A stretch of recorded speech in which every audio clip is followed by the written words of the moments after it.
Tuelewane.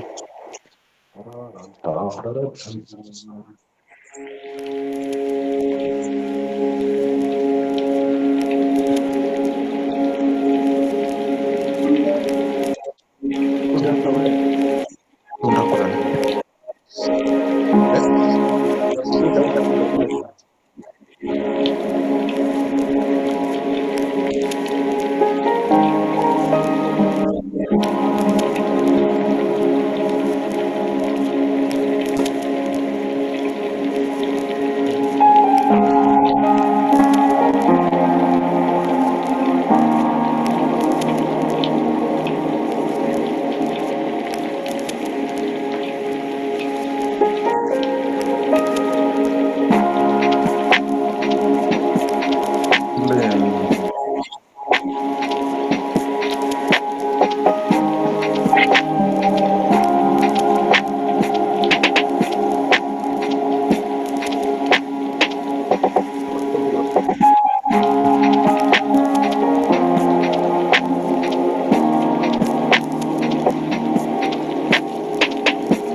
Hello, Frida. We cannot hear you. Maybe you're muted. Hello. Sorry. Oh, there you are. Okay. Oh, we couldn't hear you. Go ahead.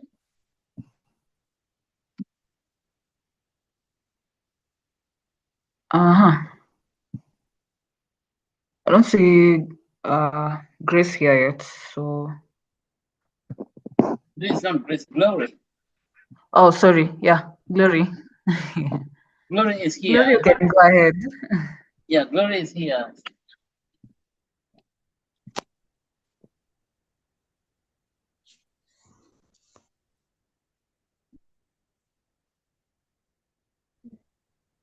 Hello, Glory. She's muted. I heard her coming in. Good evening. Good Good evening. evening. Can you hear me? Yes, we can hear you.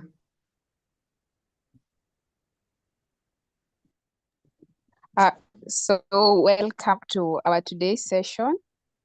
In our previous sessions, we have explored that financial barriers hinder health access, and we discovered that it's quadratic funding that can offer a sustainable solution to this pressing issue.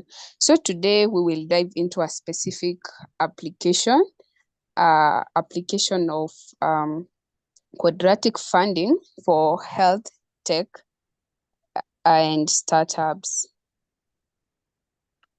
We will learn how how quadratic funding can be used in health tech startups to raise initial funds. So first of all, what is health technology and what is startups? So health technology refers to the application of organized knowledge and skills in the form of devices, medicines, vaccines, procedures, and systems developed to solve health problem and improve quality of life. This can include everything from electronic health records and telemedicine platforms to wearable fitness trackers and advanced diagnostic tools. And startups in health technology sector are new, innovative companies focused on developing these kinds of technologies. They often aim to disrupt traditional healthcare models with novel solutions, improving efficiency, accessibility, and outcomes in healthcare. So before we start the meeting, I will take you through the meeting agenda. Our topic is quadratic funding in health technology and startups. We will get to hear from our first speaker, who will take us through the topic. And our speaker is Damian Chapewa. And then after Damian, we will get privileged to get additional notes and comments from our CEO, Dr. Masharia. And then we will have an interactive question and answer session between members. Thereafter, I will conclude the meeting. Damayani also comes from our neighboring country, which is there's so much proficient in Swahili. Maybe you can give us a simple Swahili word for quadratic funding. So get ready for an insightful session as we welcome our topic master to delve deeper into our topic. Damayan, welcome. Thank you very much. Thank you very much for warm welcome. Yeah, my name is Damian. So today we have a session about this quadratic funding for health tech. Yes, for health tech startups. Yeah, so we're going to check some of the introduction that we are going to check about the meaning of what is quadratic funding, but also nitaelezea ni Swahili ili tuweze catch up, lakini pia we'll explain about the meaning for this health tech startups. What do you mean? But also tutakuja kuangalia about the steps for quadratic funding, QF for health tech startups. At the same time, tutakuja kucheck about these benefits for QF in healthy tech startups. And number 4, we come to check about the challenges for quadratic funding in health tech startups. And also, we are going to check about ways to overcome about those barriers or challenges for QF in health tech startups. And we come to check about the notable health tech startups in Kenya and how to raise quadratic funding for health tech startups. And we have a simple conclusion about that. So let's go start now. Quadratic funding is an innovative. Kwanza quadratic funding kwa Kiswahili tuna terms like ufadhili wa kitaalam ambao ni mfumo wa kifedha unaotumia teknolojia ya blockchain kwa ajili ya kufadhili miradi inayoweza kuwa na faida kubwa kwa jamii. Unaona? Kwa hiyo it's like something like it is an innovative mechanism that encourage public participation in funding projects, and it is sometimes particularly useful for supporting a certain project. It can be project about health related, it can be issue about mining or forestry, any project that concerning with the benefit to the communities. Kwa hiyo mifumo hii inawezesha jamii kuweza kuonyesha msaada wao kwa mradi kwa kuongeza kila mchango na hivyo kuhakikisha kuwa mradi unapata wafadhili wengi zaidi na nufaika wengi zaidi. Naona miradini ya umma kama zile programu ambazo nimezitaja hapo. Lakini tukija kwenye health technique startups, this is an innovative company ambazo zina use technology to improve healthcare. It means they introduce about advanced products and services, leverages of artificial intelligence, data analysis, and the blockchain. And these startups reimagine the relationship.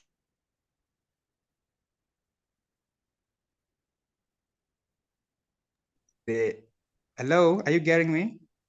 Yes. Yes. Yes. Okay, thank you. And this can bring the good relationship with between the healthcare professionals, patients, and making the process more efficient and enhancing patient care.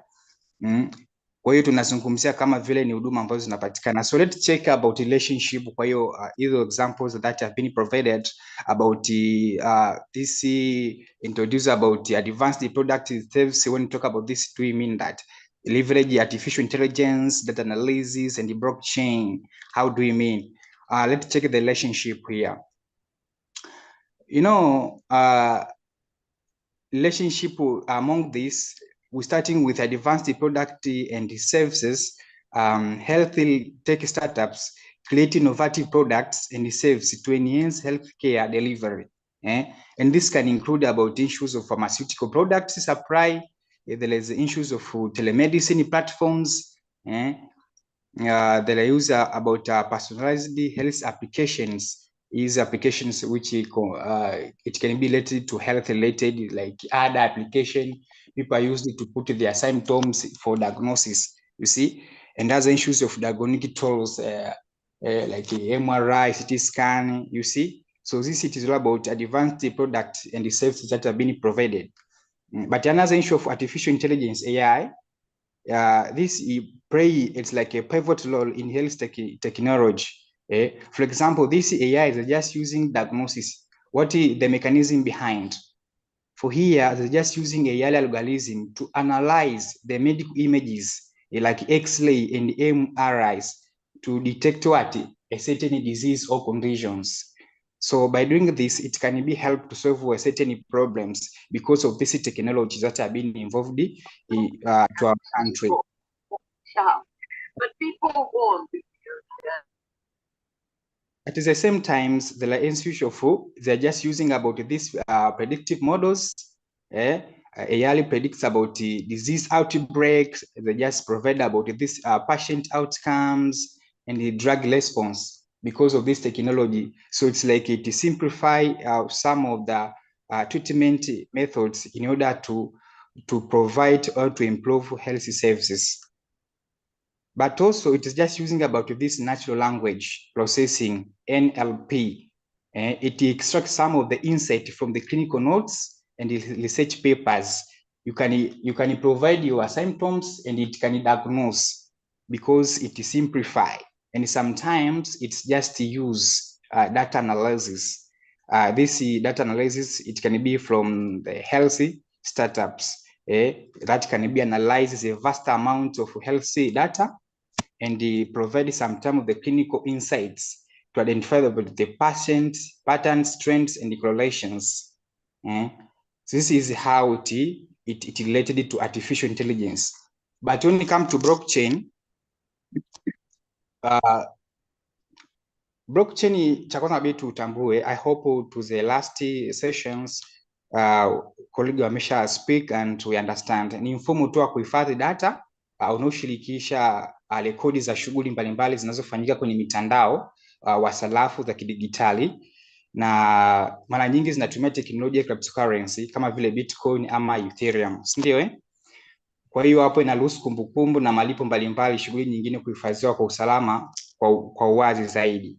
Kwa hiyo zinakuwa katika safe. Kwa hiyo we can say this blockchain, it's secure data. It is secure data exchange, but also ensure tamper-proof health data sharing. Kwa hiyo inakuwa inarahisisha and this sometimes it is enable communications between different health care systems with involvement with this supply chain management, ambapo hizi blockchain zinakuwa zinafanya kazi ya kutrack this drug supply chain na reduce about the counterfeit medications, which like simplify.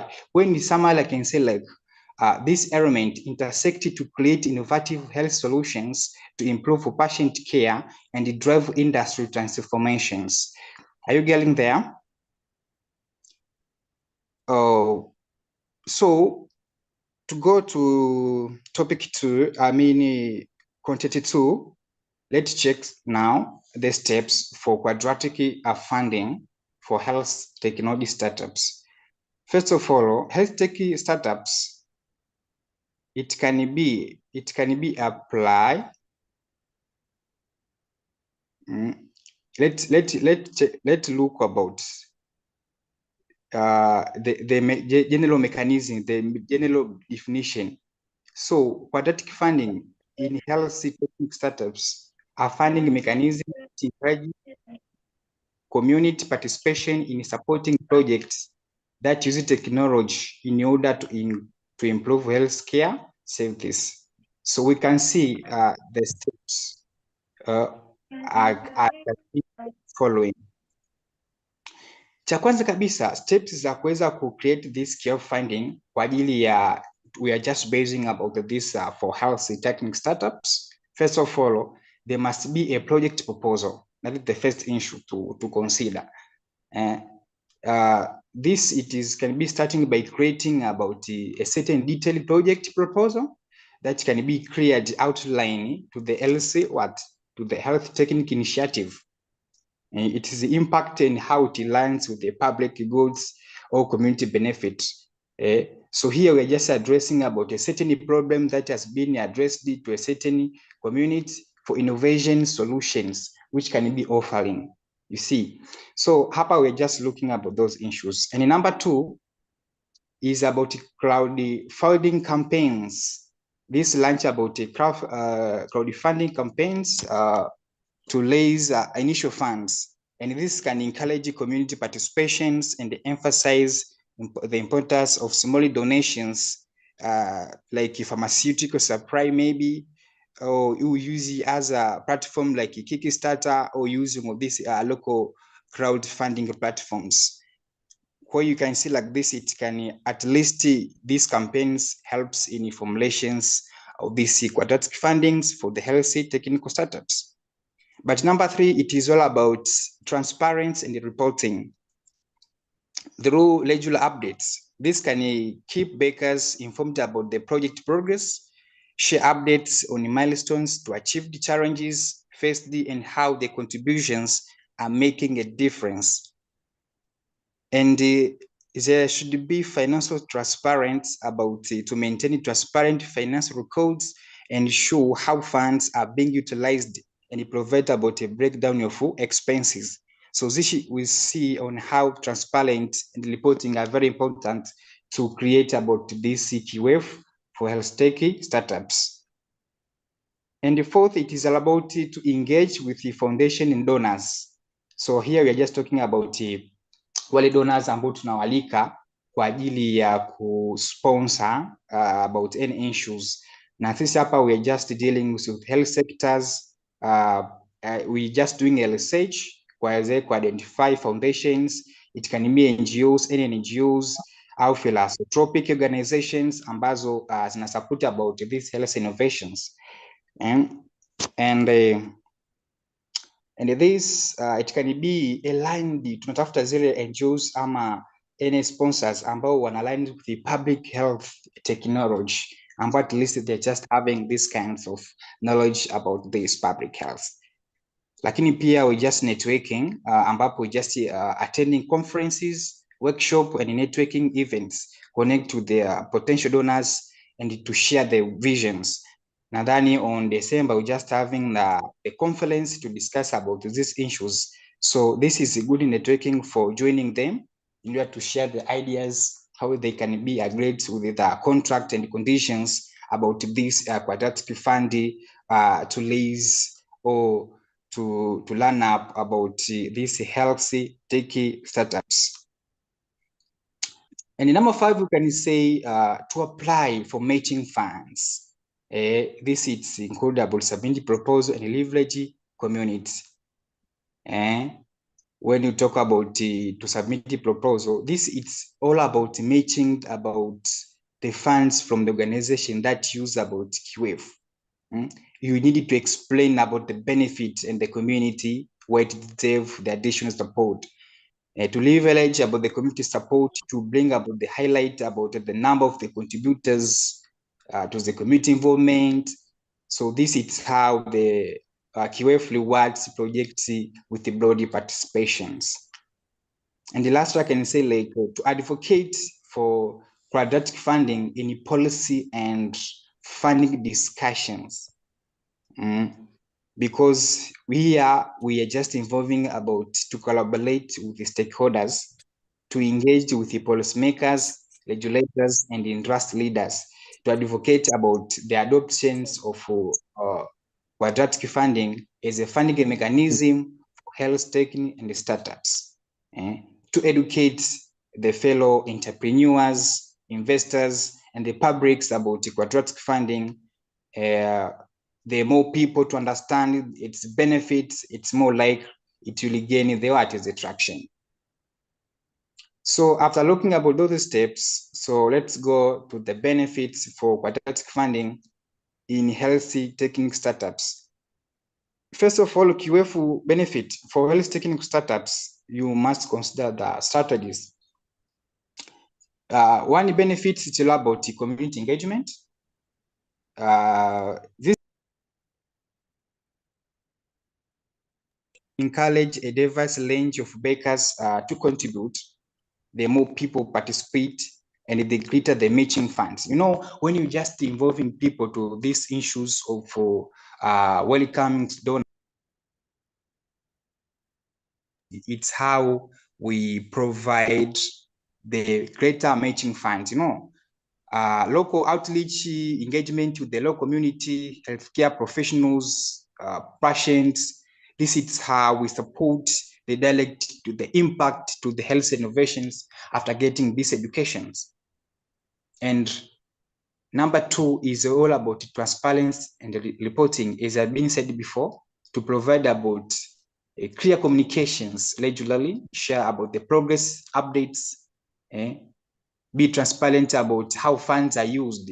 It's a good things to ensure these people are open-minded, to know about the impact metrics, to highlight about the positive impact of the startups, it's making how improved about health outcomes, cost saving, or any increasing about access to care. And the number 3, I can say, like, to collaborate with foundation donors. As I've been said before, is you want to identify about any organization that you see as interested in healthy technology, about to leverage about these matching funds. But another issue is to localize solutions. You know, as we know, currently, when you address to Kenya Health Challenge, you know, some nowadays we are at the issues of finance bills. So this it tailor about the solutions to the local needs to understand about the prevalence of disease, infrastructure limitations, and some of the cultural context. So it can be like a BS has been interacted with Alexa accessibility. So it's when you provide about these issues, it will try to even to solve about this problem, because we accumulate a lot of funds for the benefit to improve about the services of health of the community. And this can advocate for the policy changes, policy engagement, which participate discussions and funding mechanism. But all in all, I can say like quadratic funding empower startups while fostering community involvement by embracing these strategies for the maximizations of the benefit for healthy technology innovation in Kenya. After looking about the benefits, let's see some challenges.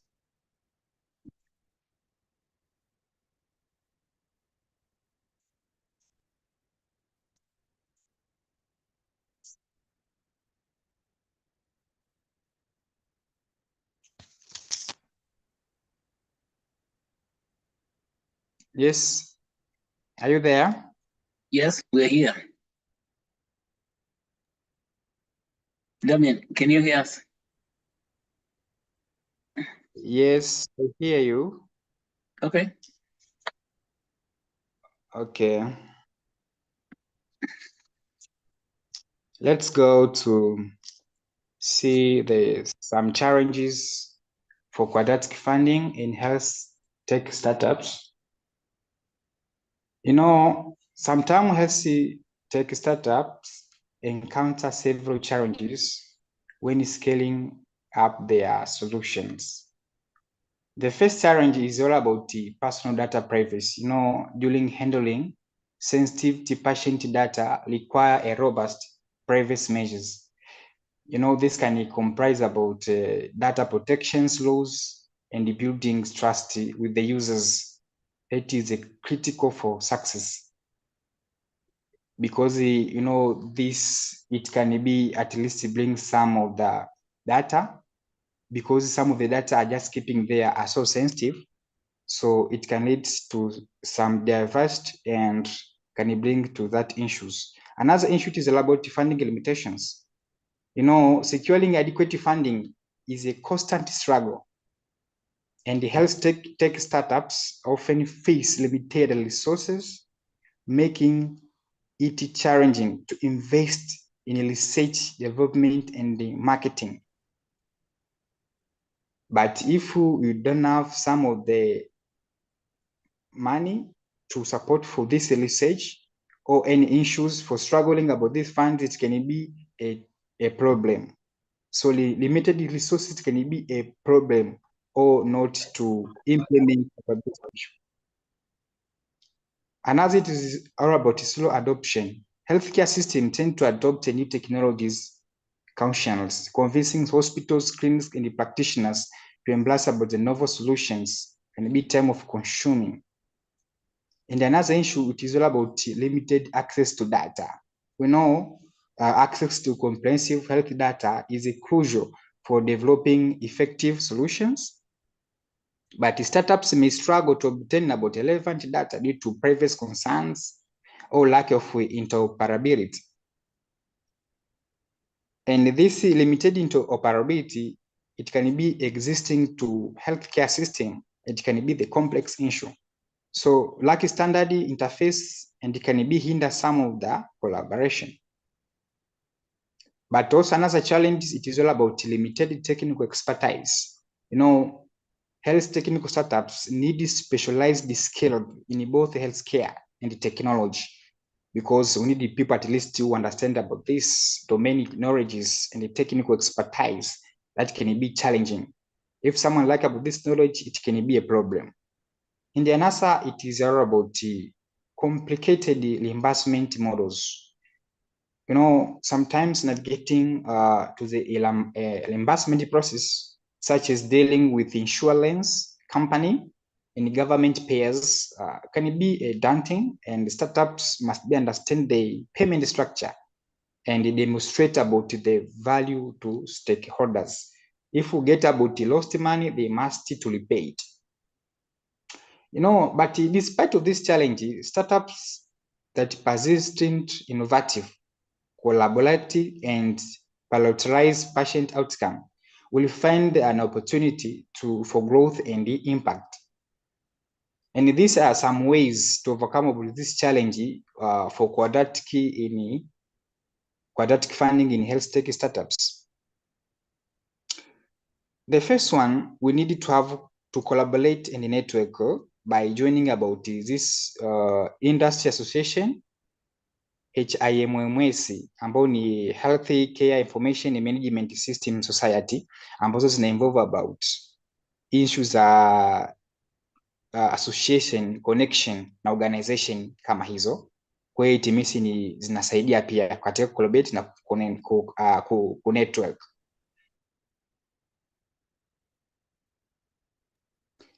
Lakini pia kuna issues za kutumia about local health technical association to attend about conference, workshop and network events, ambapo as we know that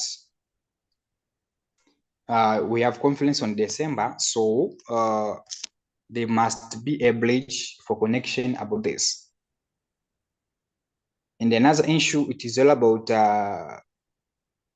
regulatory compliance. There must be a regulatory compliance, like legal advisor, consultant legal expert for specialization in health regulations. They must be steady updated to monitor about these regulatory changes and adapt swiftly. To engage these policymakers, to advocate for startup-friendly policies, and need to be safe for both. Another is about data access and the interoperability. Collaborate with these vendors. You must work closely with electronic health records to ensure a good compatibility. You see, but another issue is about funding strategies. In diverse funding sources, we need to explore grants, venture and capital, angel investors, and this crowdfunding, because the diversity funding stream to mitigate about this risk. So there must be a comprehensive pitch that highlights about the solution and impact on the patient outcome and the cost saving, because watu wanakuwa wanatofautiana. Kwa hiyo kuna diverse funding sources ambazo zina ensure about clarifications in order to avoid this misunderstanding. Lakini pia lazima kuwa kuna prevent security measures.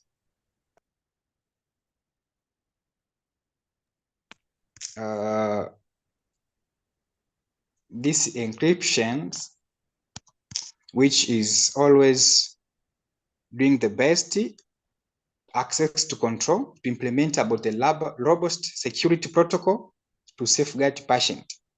There must be a clear or a transparent, a clear communication for the privacy and practice to build about a trust to the client or patient that is providing about these health services. And also we need to have a talent acquisitions here, domains experts who can get about their and expertise to balance about the technical skills with understanding of clinical workflow. But also let's check about notable healthy technical startups in Kenya. We can check about mifano watu ambao, kwa sababu sio ngeni sana,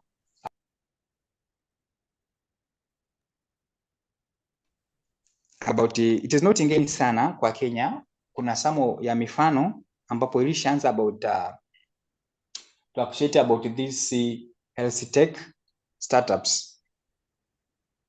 In Kenya, the health tech startups ecosystem is thriving with several innovative companies making significant contributions.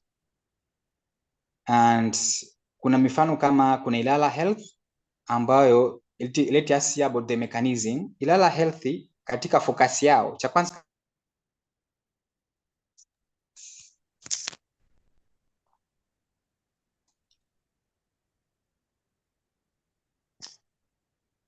Hello? Hello, we can hear you. Thank you. Okay, Ilala Health katika focus yao, Ilala they provide about affordable diagnostic tools and electronic health records system to healthcare providers in low-income areas.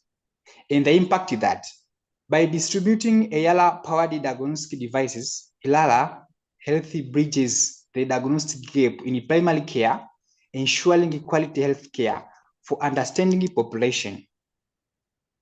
And this startup has secured significantly funding and is expanding its reach within Kenya. That is for Ilala. But for another notable example is the Maidawa. Service ambazo na provider is they're just providing this digital pharmacy platform that allow users to order medication online and have them delivered to their doorstep. Kwa kuna haja kuhangaika si kutumia MCD, no. They just ordering online na wanafikishiwa hizo huduma zao kama kawaida. Kwa it save time lakini pia inakuwa na muda. But their convenience ni kwamba it promote convenience, transparent and adherence to prescriptions, making it easier for Kenyans to access about these essential medicines. Lakini kuna LC tech status nyingine inaitwa Actuate ambayo inafanya kazi ya data management platform to empower individuals to manage their health records secure, ambapo ina include features like symptoms tracking, appointment reminders and issues of personalized health insights, ambapo ina promote proactive health management. Kwa hiyo tayari mtu anaweza akaingia kwenye hizi Actuate na akaweza kutoa dalili ambazo anazisikia za ugonjwa, akapata appointment reminders na akaweza kupata this about hizi dalili kama na tatizo gani, akapata tiba na akapona vizuri kabisa. Lakini it's because of this technology. Lakini kuna watu wanaitwa Zul Health ambao wanatumia telemedicine au wana offer telemedicine services ambapo wana connect with patients with the healthcare professional remotely. Hata kama mtu kwa mbali, you can get about these health services. And this accessibility, it addresses the challenges of limited access to medical services, especially in underserving and remote areas. Kwa hata kama una any changamoto, it help to solve. You know, these startups, health startups, exemplify how technology is transforming healthcare delivery in Kenya, improving access, efficiency, and patient outcomes. So let's check the last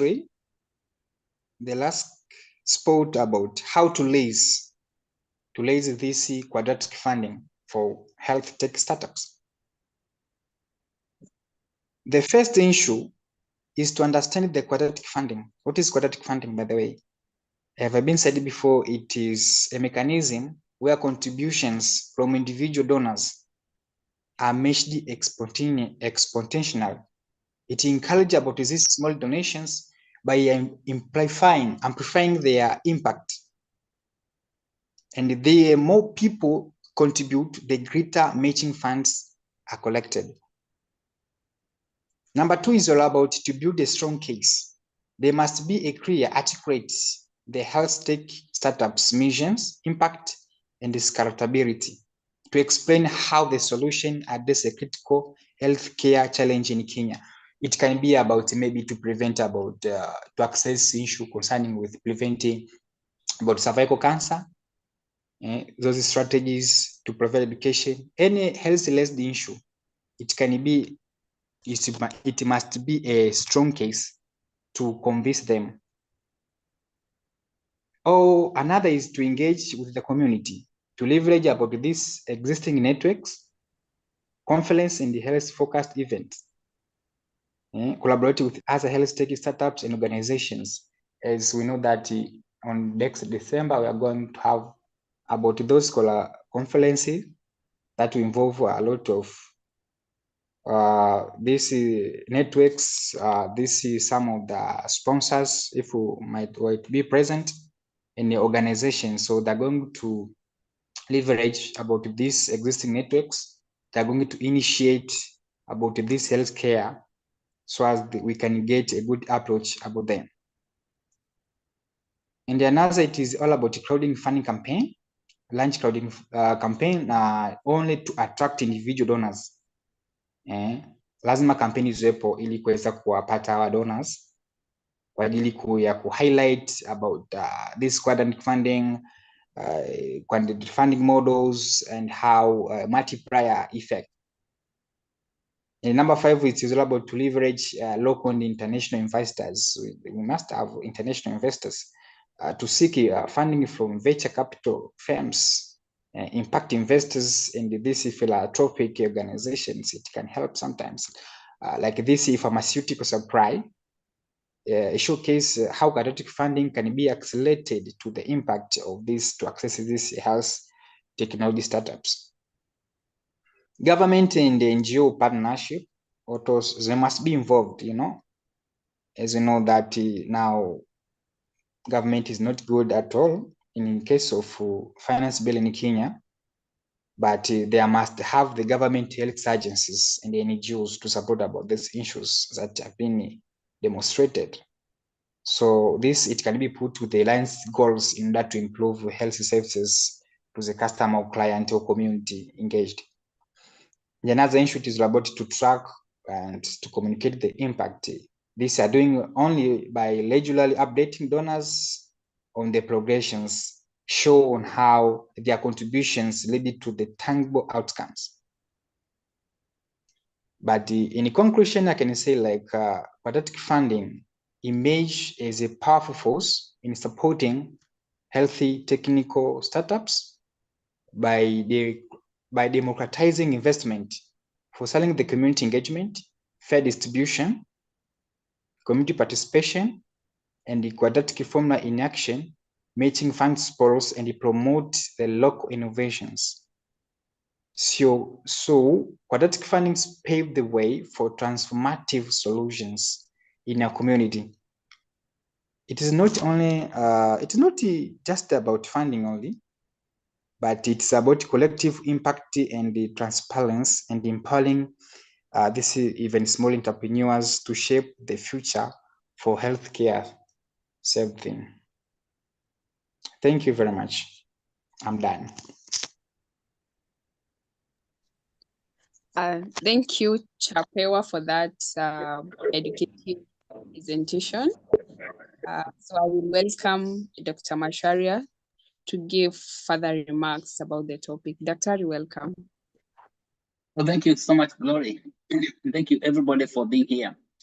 Mr. Damian Chapewa. So, did I spell your name correctly? Chapewa? Yeah, yes. All right. Chapewa means to be given. Is that what it means? I don't know much Swahili, but imagine that's what it means. Chapewa. Pewa, I'm taking the word pewa, to be given. All right, Damian, thank you so much for very wonderful, comprehensive presentation about tech startups. Very good. I have a few questions here, just clarification. In the examples you gave us, Ilala Health, Ilala. Did I say it correctly? Ilala Health? Yes, Ilara. How do you spell it? Ilara Health. How do you spell that? I-L-A-R-A. Yes. I-L-A-R-A, Ilara Health. How about Maidal? Say Maidal, Maidala. Maidawa. M-A-I-D-A-L-A. Yes. All right, good. We get that. So after your records, we know that one. What about the other one? Sura Health. The other is Zuri Health, and another is actually called Zuri Health. Okay, Zuri. Okay, I hadn't understood that. It's good. because we want to invite all of them to the summit so they can come and showcase what they are doing in the innovation. So it's Zuri Health. Wow, excellent. Yeah. Wow, this is Yeah. excellent, very comprehensive. So you have all had a presentation from Damien and what he has told us about tech startups. So the word startup did not exist in African vocabulary until recently. Maybe the word startup has occurred in Africa in the last maybe 15 years. We didn't have anything called startup. And so what is a startup?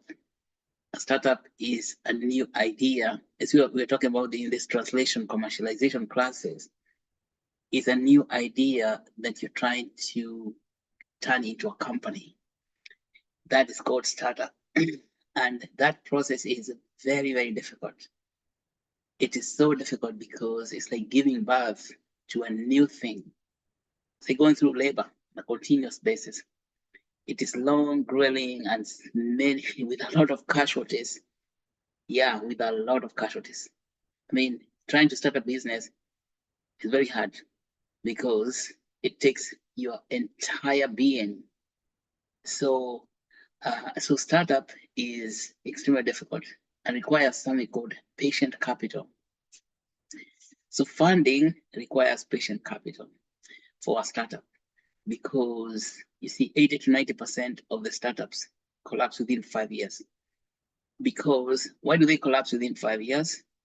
Because they underestimate the capital requirements, the funding needed, or they don't know the steps where to allocate the money. Usually it's about allocation of funding in that. So, and in that allocation, in order for you how to allocate the money properly in the startup, you need to have a roadmap, or what's called the runway. So, for example, if you have an aeroplane and you are say at Jomo Kenyatta Airport, you want the runway to be long enough so you can take off to reach what's called the liftoff. You can lift off from the ground, take off. Imagine the runway was very short. You would be, you'll be, cruising your flight on the runway or your airplane on the runway for a few meters, and then the runway is out before you can take off. What will happen? You are going to just crash in what? Into the wilderness, into Kabani, because you have run out of runway. Let's say Embakasi over there in Jomo Kenyatta. So the runway is the word. The runway, and how do you make sure there is enough for that runway, such that it is full good and to take you all the way to the takeoff, to that exit velocity, where you can actually achieve maximum speed to rise off the ground and take off. That's a very, very hard process. And yeah, most CEOs, or CEO are people, the founders, let's call them founders. Most founders find themselves stranded or running out of the runway, because that process also consumes a lot of money. Imagine when you're creating a startup, usually the idea is born out of your consciousness all by yourself. You're alone, okay? And what you're telling people that you are doing, they're just wondering, why can't you just go to work and find a job? And so people don't believe. You first of all have to have absolute faith in your idea. You must believe in what you're doing. Any small doubt is going to inject potholes into your runway. Any doubt, and this means 24 hours persistence on faith in what you are doing. 24 hours. I mean, it doesn't mean that you can have 1 or 2 hours of break. We stop thinking about what you are proposing to do. You have to work on it 24 hours. But then your mind is not enough. You alone or your consciousness is not sufficient. You have to understand how to bring other people. That's usually the biggest problem, to get people to come in and help you. Usually in the beginning, You can get a small team of friends. But it is very difficult to get a friend who completely understands your vision. So the vision is very, very personal. Okay. And when you're trying to explain to people, if you see people are not understanding your vision, don't mind them, forgive them, for they know not what you are doing. Okay. Forgive them, for they know not what they do. Because if you expect their approval, then you're you're in trouble, because expecting their approval is one of the major potholes that you are going to put in your runway.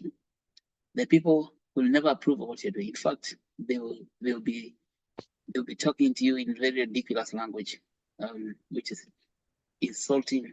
Some people are just scornful, and you face a lot of scorn. There is not a single person who has gone through a startup without facing massive quantity of scorn from his own colleagues, even his own family members.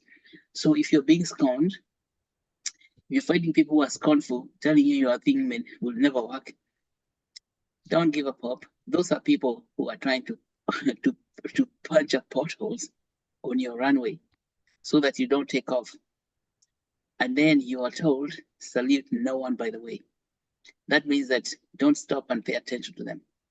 Yeah, because if you go around throwing stones at every dog that barks, you'll never get where you're going. As we were told by one of the greatest leaders is in United Kingdom, if you stop to throw stones at the dogs that are barking, you are never going to get where you're going. Forget them. Yeah, don't pay attention to them. Salute no one, by the way. That's a divine command.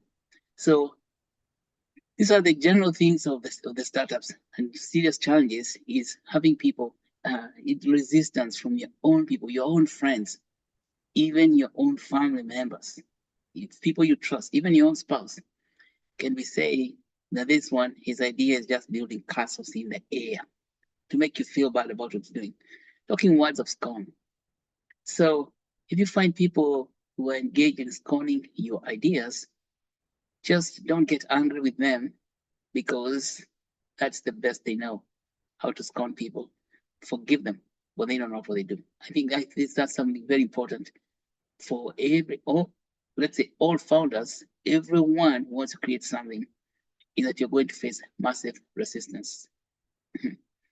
And then even the idea itself, the roadmap itself, when you look at it, you can't see the light at the end of the tunnel, because that's the way it is. You cannot see the end in the beginning.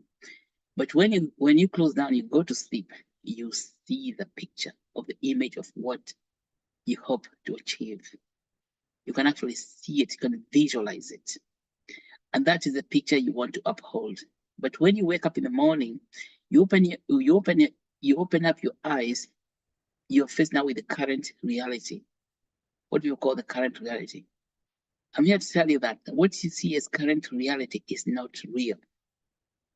That reality will be changed by your vision.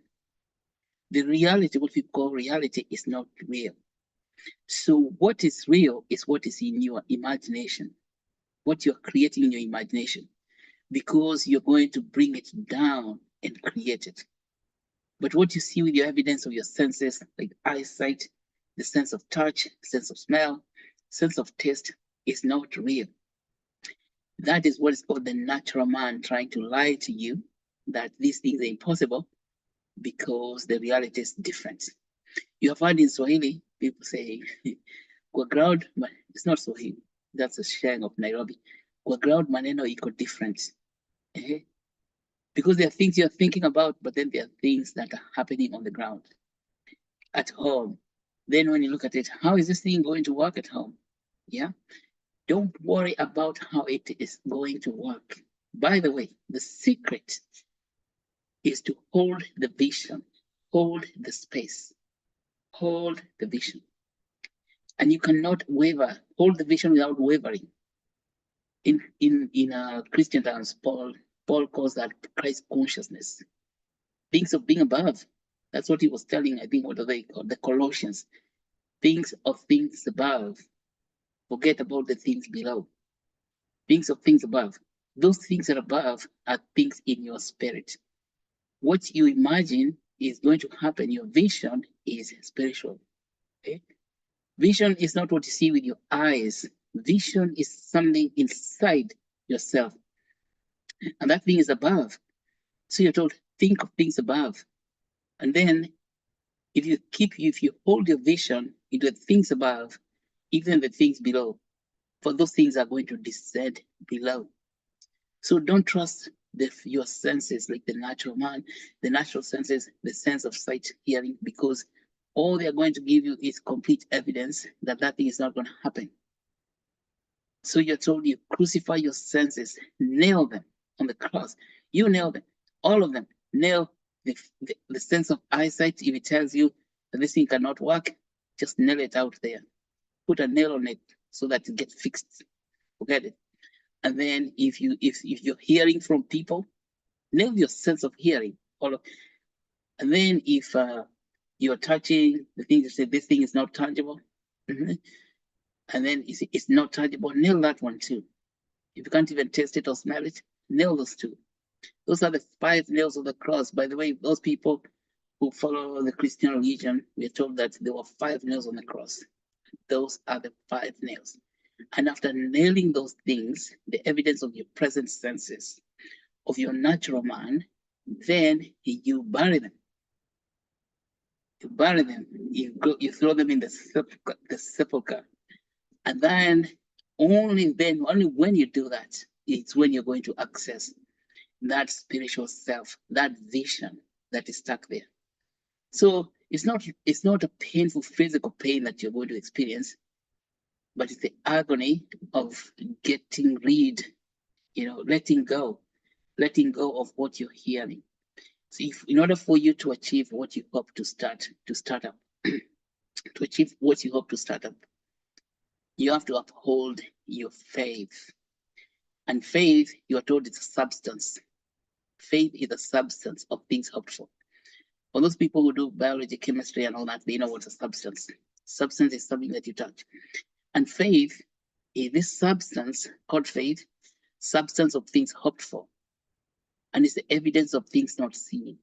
The evidence that makes things that are not seen to become seen. Things that are not seen to become seen. Now that transition from things that are not seen to become seen is a startup process. That's the agony. It's a very painful process because you do not know, because your own mind is always injecting doubt that this thing cannot be seen, is intangible. You want to make it into a tangible thing, becomes expensive. So that's what I wanted to say as an introduction. It's not an easy road and requires what is called patient capital. Patient capital is the only one that happens, that prevails in that. And then you must also have you have to have patience and resilience with yourself. Resilience, forgive yourself all the time for doubting. Every time you doubt, you have to recognize that you're actually doubting, you're losing your faith. Remember, if the faith falters even 1 second, you start sinking. As explained, Peter, when he lost faith 1 second, he was walking on water 1 second, but his faith faltered. What happened? He starts sinking in water. But then, how do they explain that? Peter, I'm talking about that thing of walking on water, because Peter was, I think it's in Matthew or somewhere. Peter saw someone walking on water. He said, "Oh, teacher, can I walk on water?" He told him, "Sure enough, walking on water." So when Peter was looking up to his teacher, he was able to walk on water until he looked down and said, "Oops, am I walking on water?" He looked down. So he's trying to get evidence from his eyes. He looked down, then he starts thinking. And so what did the teacher tell him? The great teacher told him, "Hey, ye of little faith," because his faith had faltered. What that means that when you're looking up to your vision, do not even lose faith even 1 second, because you're going to start sinking. And if you start sinking, that's not bad.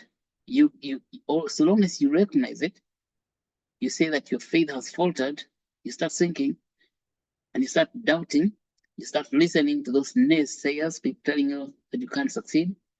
You start listening to those who tell them, first of all, you tell yourself, you're talking to yourself.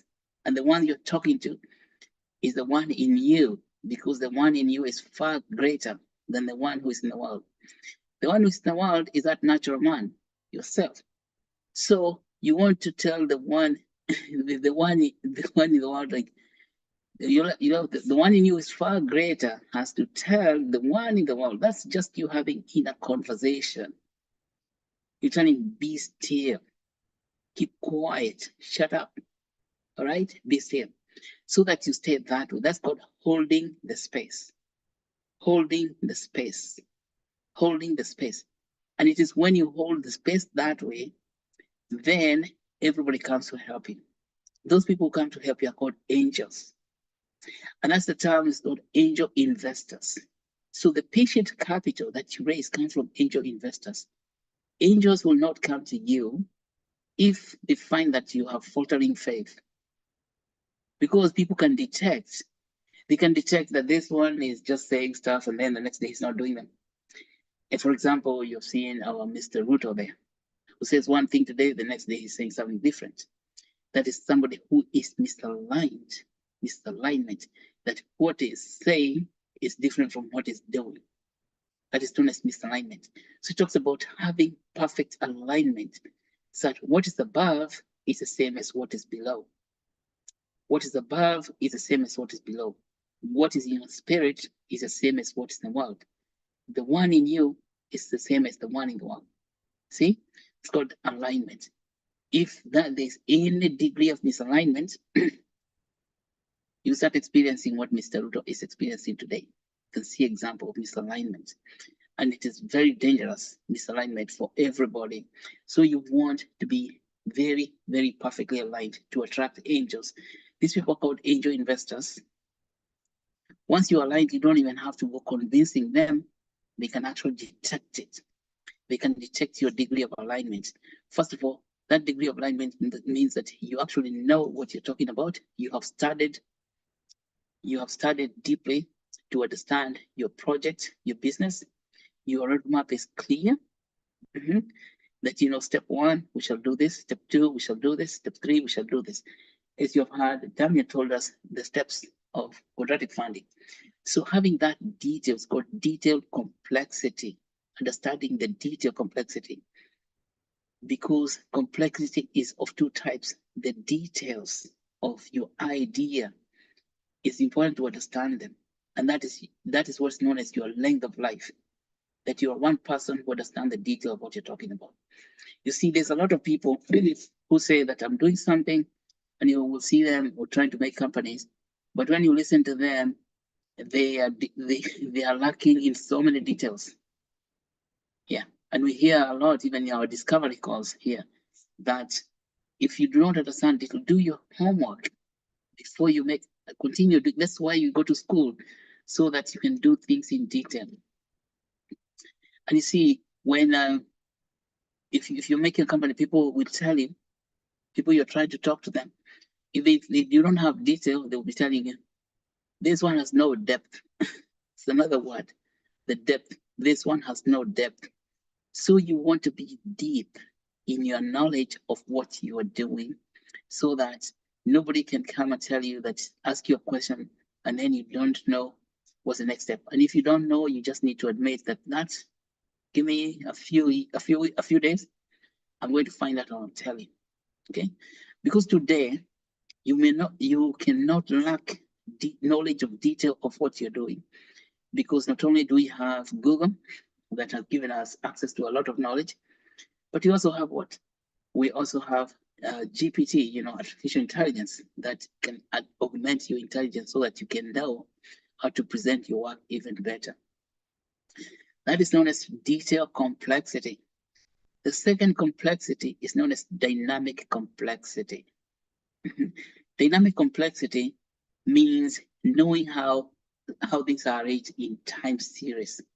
For example, today, what you need, you must achieve today in order for things to work out for tomorrow to manifest better. Now, when you're starting up in anything, knowing how things will play out is very, very difficult. You can know how things are going to be tomorrow or the day after. How do you know the dynamic complexity? Dynamic complexity is the movement of time. How do you know what is going to happen in your project next, so that you can plan for it? I can tell you, it is impossible to know the future. Nobody knows the future. The future just manifests. The only way you can know the dynamic complexity, of course, it's through faith, is to believe that's going to happen. As if you believe that, so this, first of all, you have the faith. Faith is a substance. So belief is the one that helps you to get into the dynamic complexity. And this is also discussed a lot in all holy scriptures, that if you believe, you will receive. So in order for you to know the dynamic complexity is to have an absolutely open mind about the roadway, the roadmap itself. You can write it, but all you need is to have the final picture in your mind. Okay? And you say in its full flower, this project will be like this. And then let the divine take the rest. You cannot know every detail of every aspect. That is why you're told, take no thought. Take no thought of the morrow. Take no thought of the morrow. You cannot know what is going to happen tomorrow, because it is not for you to know. But if you believe that tomorrow you will succeed, you'll be successful already, but you're not going to be successful tomorrow, you say you are already successful. That's the belief. That if you don't have that belief, then you cannot achieve. You cannot know. Belief is a precondition for knowing. You cannot know what you're doing if you do not believe in your vision.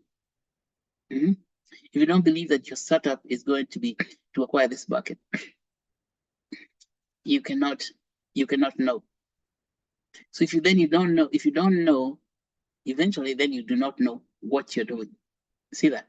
How that work? Failure to, you can have so many degrees and PhDs, but you still don't believe in yourself. You're not talking about believing in academic papers, qualifications, or anything. Remember that most people who create the largest companies, they don't have the greatest education. They don't have the greatest degrees, certificates, stuff like that. Talk about Steve Jobs. Steve Jobs dropped out of college. I think he went for 1 semester, and then he made Apple computers, which he actually is the one who made the PC that we use today, and all that. Not because he stayed a lot of years in College of Technology learning how to do that, but because he believed. And if you listen to Steve Jobs, you'll see a man who puts his eyes on things above. Say, put your heart, your mind and soul on things above. And doesn't put, even in 1 second, put his mind on things below. Yeah. So that is what belief is about. Believing in yourself, your vision. You have to believe in your vision in order for you to know. Then when you believe, everything begins falling into place as you go on. And that's what Steve Jobs was saying. You cannot connect the dots looking forward. I'd like all of you to watch that video by Steve Jobs when he was talking at Stanford University. He said, you cannot connect the dot looking forward. But you only connect the dots later. After they have happened, you look back and say, wow, that's it. Could be that's what it's all about. What Steve Jobs meant by this, you cannot connect the dots looking forward, is that every day a new dot manifests. Something else that's connecting the dot. In the dot, a dot that is in your tableau, let's call it on your roadmap. Or let's say the dot on your map. But these dots are scattered everywhere. They're coming up. Don't disregard those dots. For example, today, Damien has talked to us about these companies, given us 4 new companies like Zuri, like Afia Records, like Ilara. We didn't know them yesterday. I didn't know them myself. Maybe you all guys knew about them.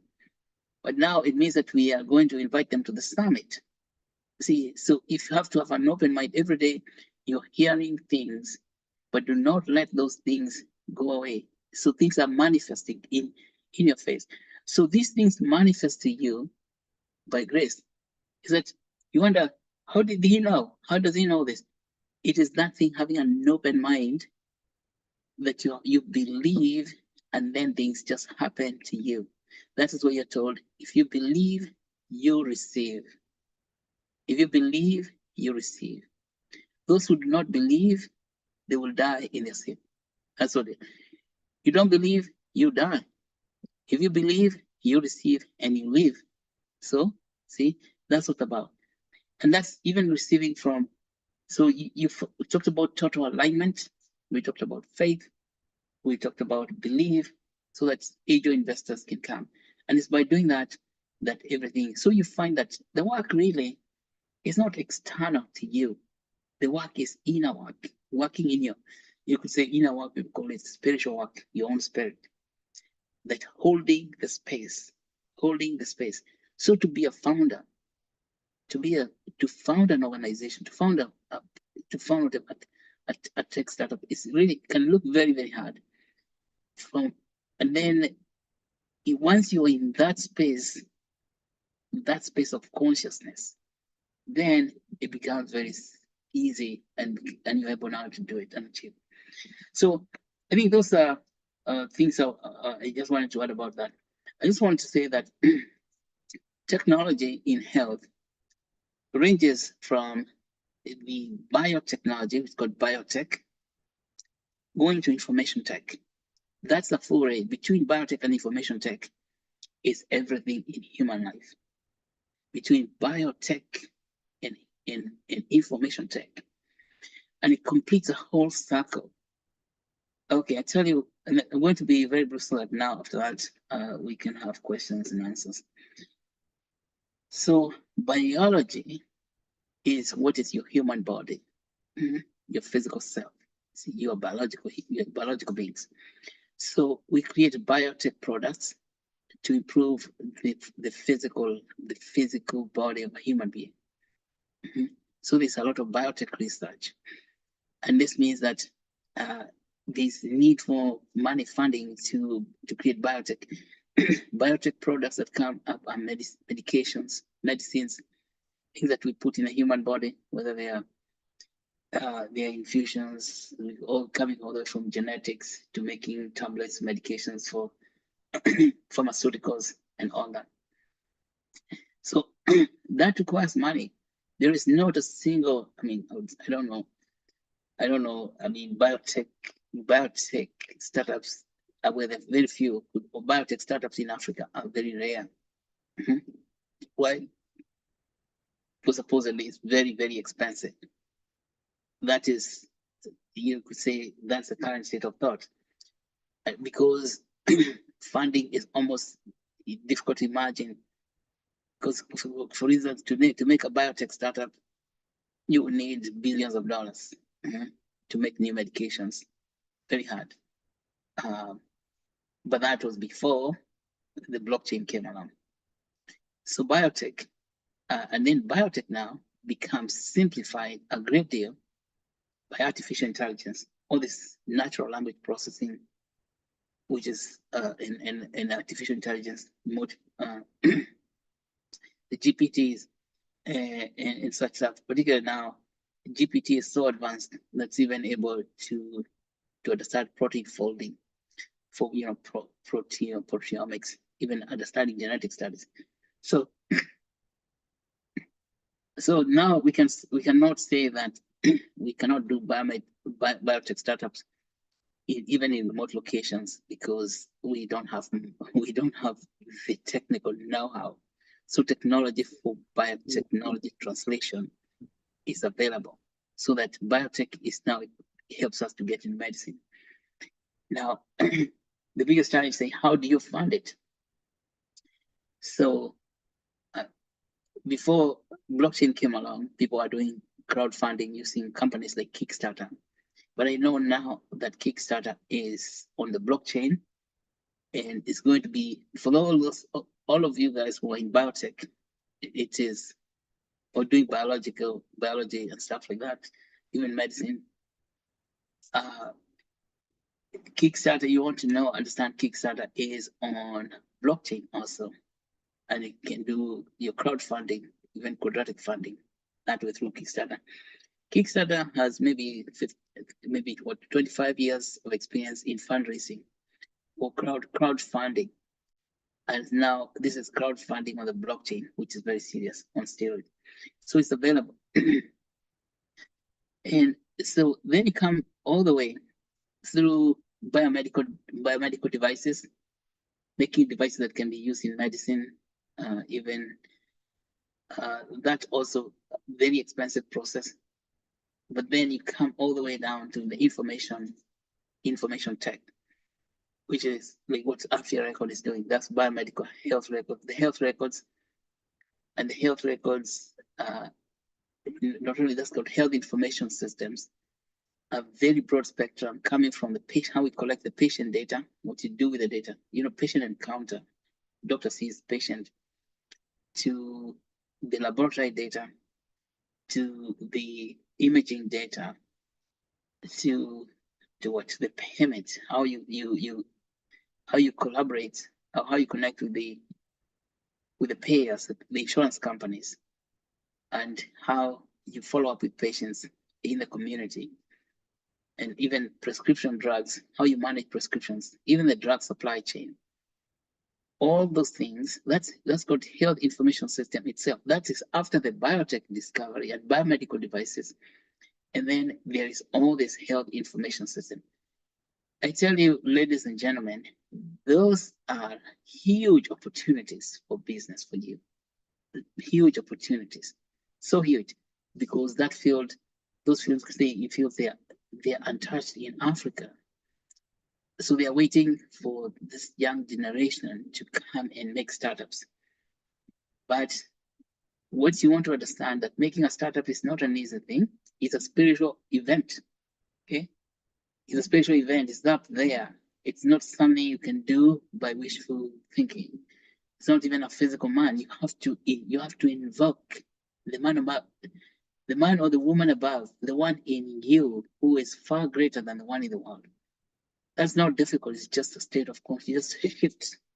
You shift yourself and say, I can do this thing, and then you do it. But you have to have the power to hold that space. It's called holding the space. Okay. So you can coordinate the investment resources. I think I've said a lot of things, and I hope you're all taking notes. And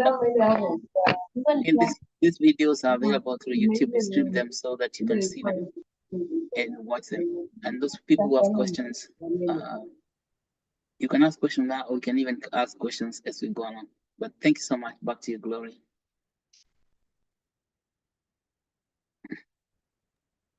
Thank you, Daktari, for those powerful remarks.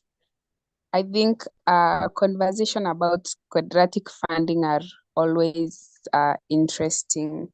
I hope our dear members, you have learned a lot.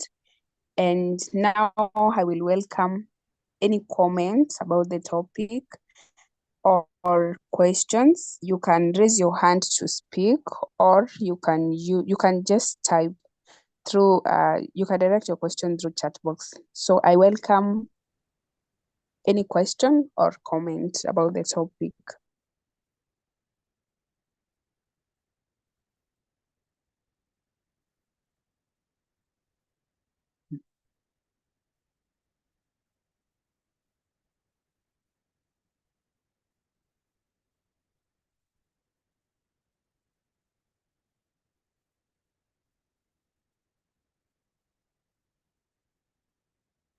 Okay, people asking.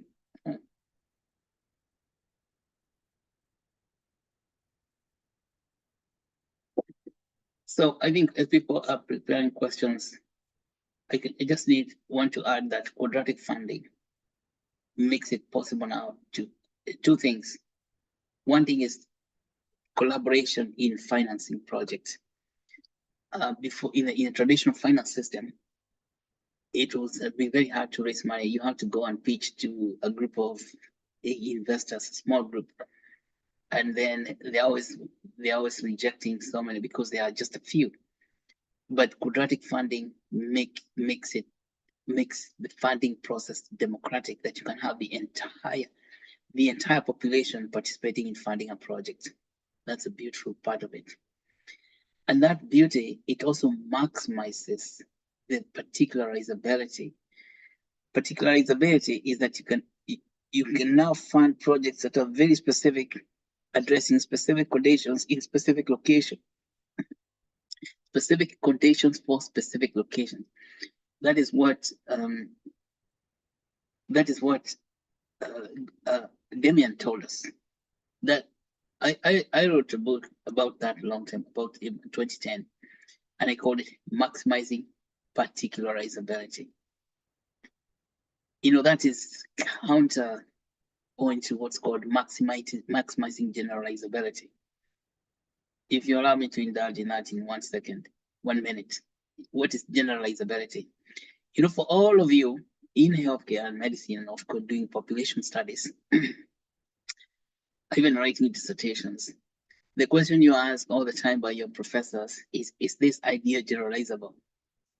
Is this idea generalizable? That means that if you write, if you do a study, you are always aiming in the current research approach to research is thinking about how you can create solutions that are generalizable. You know, that is, to me, it's highly misguided because it refuses to acknowledge the diversity of individuals. We are not the same. Even your own fingers are not the same. Even your fingerprints, the same human being has got different fingerprints on different fingers. So particularizability, everything is particular to itself.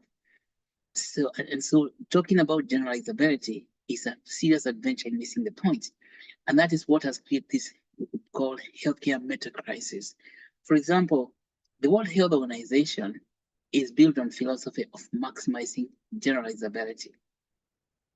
Generalizability, like if you make a tablet for treating certain disease, you make a medication for treating certain disease, then you can say you can use that medication for everybody in the world.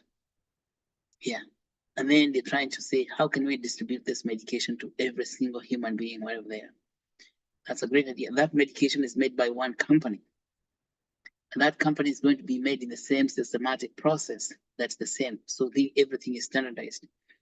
And then when that medication is distributed, it can be, before it's distributed, it is tested on a few people. Maybe they can be as many as 6,000 people.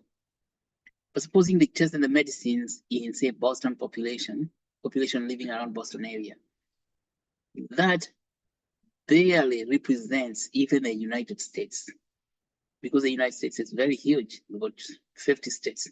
So having people in Boston tested and medication approved by the results of Boston does not mean they're going to be effective in California, or does not even mean they're going to be effective in Mexico, let alone Africa. So if we test medications here, then we export them to Africa, I can tell you 60 to 90% of the time those medications are not working. But then the companies are still making money. And that because we have been taught to believe that we can generalize our results. Generalizing, taking the results from a small population and then projecting it to the big population using what we call inferential statistics. See, that's a big flaw in the statistical model, which came about. And of course, that would say is the job of laziness, because we don't want to actually go out there and do studies in every particular location. But you see, it is probably the funding system, because the system was centralized in the traditional finance system. Funding was centralized, so you could only have enough funds to study just one location, and then you can generalize to the rest of the population. And that's the way it has been in medicine, and I think in most of policy decisions. So policies are based on aggregate results, which are generalized to the people. They are projected to the people. We didn't have the technology for particularization. And so today, with the blockchain quadratic funding, we're now able to maximize particularizability, that we can actually fund specific location, even diseases in specific location. We can focus on diseases or health problems in specific location, specific region, for specific people. So we are able to be precise. And that is now invites the era of precision medicine. So medicine, now going forward, through quadratic funding, we can now fund precision medicine. You see, so this totally aligns, because we're able now to collaborate, even particularize our research potential all the way down to the village, or the communities everywhere in the world. That's what I wanted to add about that. So one final thing is that in the next maybe in the next several weeks, eight weeks or so, we're going to be a quadratic funding for the Actuate itself, so that you can see how it works. It's a demo project. We are working very hard behind the scenes, creating that platform, because we already have proposals coming up with a very able team. And with those proposals, as Damien said, you might need to have a proposal, proposal for quadratic funding, and then you have a platform for quadratic funding. So the proposals are ready.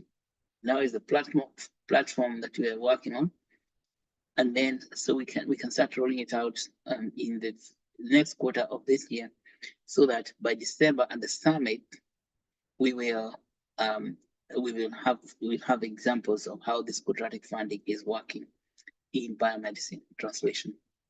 All right. Okay, that's what I wanted to add there.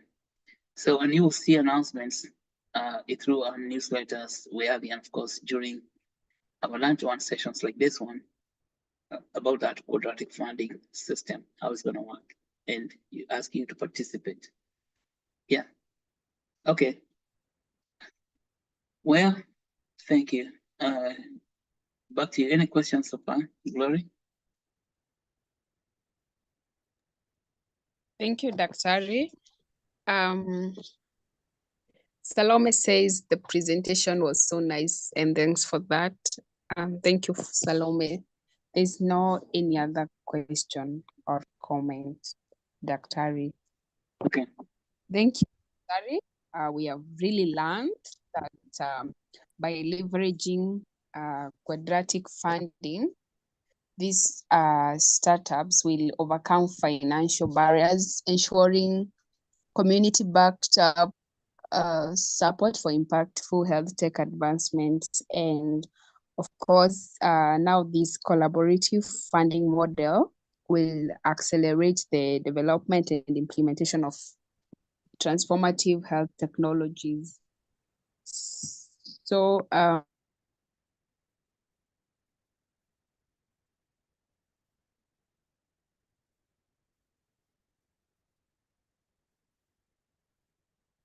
we lost your audio, Glory.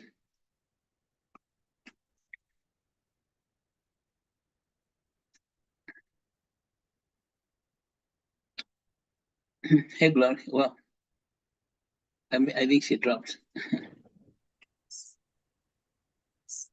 sorry, can you hear me? Yes. Yes. Okay, I'm saying, sorry, I'm saying Daktari has also talked about we are coming up with a platform now where we will actualize this quadratic funding, and keep tuned for more updates. And also we have our summit, a multidisciplinary pre-Boston Nairobi summit.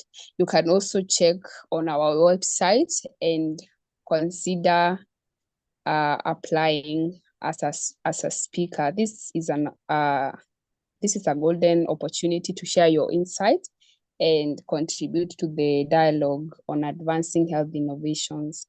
So the attendance form has been shared on the chat. I will give you a few minutes to fill the form. So if there's no any other concern, I think we can conclude the meeting. And thank you for joining. See you next week. Next week on Thursday at time like now. Thank you. Thank you so much, everyone. And thank you all the people in Kenya for what you're doing. And I think today I was listening to the processions in Nairobi. I didn't see a lot of fights like what happens on Tuesday. So, but we hope this thing all goes well so that we can move on to the next. I was a bit worried about us doing summit in Nairobi in December, but I think now my worry has disappeared. Right. Take no thought. The summit actually prevails, and we shall produce a summit in Nairobi. Okay. Have a good one, everybody. See you another day, maybe tomorrow, next Thursday, for more health access. Okay. Thank you.